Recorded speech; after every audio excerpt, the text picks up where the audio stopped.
Deputy Speaker, almost 2 centuries after William Wilberforce legislated for the abolition of the slave trade in the United Kingdom, the United Nations estimates that up to 25 million modern slavery victims are exploited in global supply chains. This includes over 4,000 people in Australia estimated to be enduring slavery or slave-like conditions.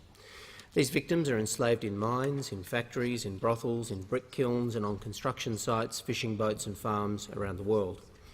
Their exploitation involves serious crimes and grave human rights abuses and taints the goods and services that we use every day. Modern slavery in supply chains also distorts global markets, undercuts responsible businesses and poses significant legal and reputational risk for companies. However, our current legislative framework does not directly target modern slavery within supply chains or support the business community to take action. This bill will address modern slavery risks in the supply chains of our goods and services by establishing a flexible, risk-based reporting framework. This will transform the way that the Australian business community responds to modern slavery. For the first time, large businesses will be required to identify how their operations and supply chains may contribute to modern slavery and explain what they are doing to address these risks. This increased transparency will create a level playing field for large businesses to disclose their modern slavery risks. Critically, it will also drive a race to the top as reporting entities compete for market funding and investor and consumer support. Businesses that fail to take action will be penalised by the market and consumers and severely tarnish their reputations. This bill will strengthen Australia's response to modern slavery by establishing a modern slavery reporting requirement. This significant initiative will shine a light into the shadows of global supply chains where modern slavery thrives. It will require large businesses to be transparent about how their modern slavery risks and how they are being addressed. The government will also lead by example by considering possible modern slavery risks in our own procurement. This bill will send a clear message that modern slavery is unacceptable in the supply chains of all of our goods and services. It is a key milestone in Australia's response to this heinous crime and sets an important foundation for further government action. The government is carefully considering the need for additional steps based on the recommendations of the 2017 parliamentary inquiry into an Australian Modern Slavery Act.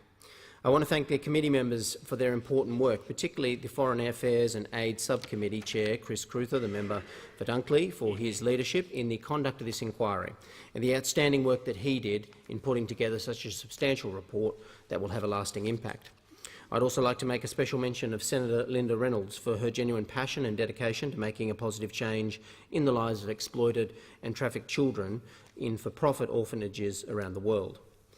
The committee report provides a detailed assessment of the possible next steps for Australia, and I expect to be in a position to table the government response to the report during the next sitting period. With the International Labour Organisation estimating that 11.7 million, or 56% of the global total of forced labourers, occur in the Asia-Pacific region, Australia has a very important role to play on the global stage in the elimination of this practice. The development of this bill has been guided by one central objective: to combat modern slavery in the supply chains of our goods and services. The government's worked hard to ensure that this bill is effective, practical to implement for business and consistent with community expectations.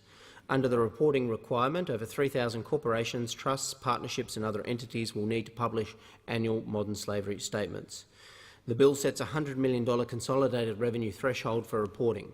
This ensures that it focuses on entities that have the capacity to meaningfully comply and the market influence to clean up and address their global supply chains. Statements will need to address mandatory criteria set out in the bill, including identifying the entity's key modern slavery risks and describing their actions to address these risks. These criteria will provide certainty for business about how to report and ensure statements can be easily compared. The bill also makes senior management accountable for the entity's modern slavery risks by requiring statements to be approved by the entity's principal governing body. The government will make all statements freely available online through a central, transparent government-run register. The world-leading initiative will promote transparency and ensure that the community can easily access and compare statements. The government also recognises that our own procurement is not immune from modern slavery risks. That is why the government will publish an annual consolidated modern slavery statement for all non-corporate Commonwealth entities. Commonwealth corporation and companies will publish separate statements if they meet the revenue threshold. This first step demonstrates the government's commitment. This world first step demonstrates the government's commitment to taking real and serious action to combat modern slavery. The government also recognises the importance of supporting the business community to implement the reporting requirement. The government will work with business and civil society to develop detailed guidance about the reporting requirement. The guidance will be finalised before the reporting requirement comes into force. The government has committed $3.6 million through the 2018 budget to establish a dedicated modern slavery business engagement unit to advise and support business within the Department of Home Affairs. This bill will now form part of a growing international regulatory regime, and it builds on the lessons learned from other jurisdictions. It improves on similar legislation overseas by including mandatory reporting criteria, covering the Commonwealth Government, and establishing a government-run register for statements.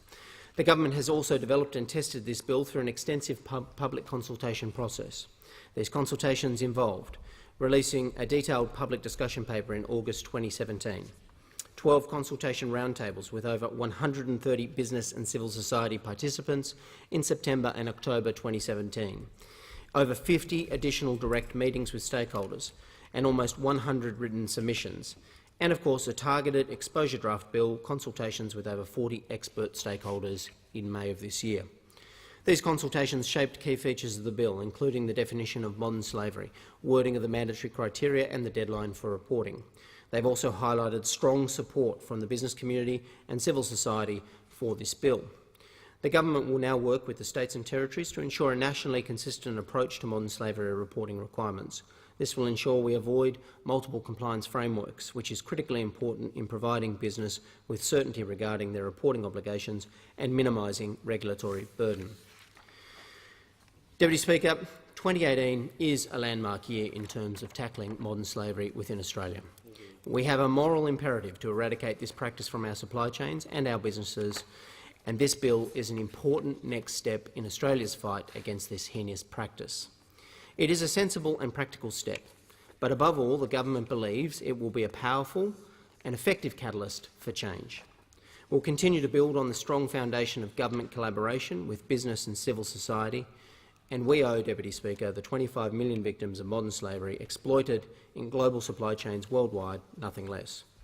I look forward to working with those opposite and those in the other place to ensure that this bill is passed before the end of the year, and I commend the bill to the House.